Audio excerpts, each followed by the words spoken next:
News Headquarters ng Pilipinas. Action Breaking. Magandang hapon, ako po si Twink Makariig. Narito ang mga balita sa oras na ito. Pataya ang isang pulis matapos mabaril ng kapwa-pulis sa Olongapo.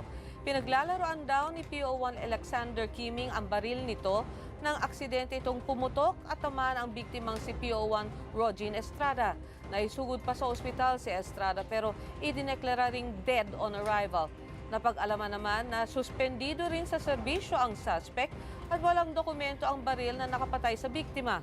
Patuloy ang pagtugi sa suspect. Ibinasura ni Pangulong Aquino ang centenarian bill na lumusot sa Kongreso.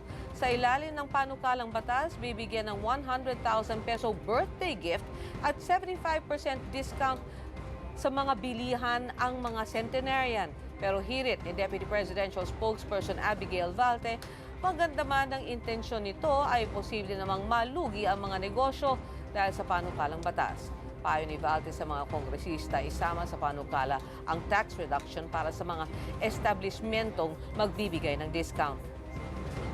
Higit 70 na ang patay dahil sa sunod-sunod na pagsabog sa Baghdad, Iraq. Mahigit 100 bomba raw ang sumabog sa palengke at shopping area ng Baghdad. Wala pang umaako sa pag-atake. Ayon sa United Nations, higit 700 ang namatay sa karahasan sa Iraq noong Abril. Pinakamataas itong bilang ng patay sa loob lang ng isang buwan. Narito naman ang headlines ngayong Martes.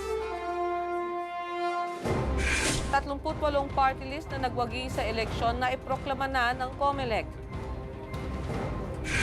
Pilipinas at 16 pang bansa inilagay sa blacklist ng France dahil sa maanumalya umanong paggamit ng foreign aid.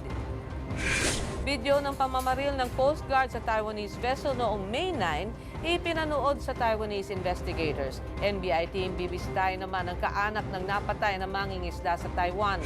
At imbitasyon sa Smart Gilas Pilipinas para sumali sa Jones Cup, binawi ng Taiwan. Makinig lang sa Radyo 5 92.3 News FM at mag-log on sa news5.com.ph para sa walang patid na balitaan ng News 5 everywhere. Abangan ang iba pang maiinit na balita sa aksyon mamayang alas 6 ng gabi. Ako si Twink Makariig, narito na ulit ang Christopher Minute. Higit sa balita. Action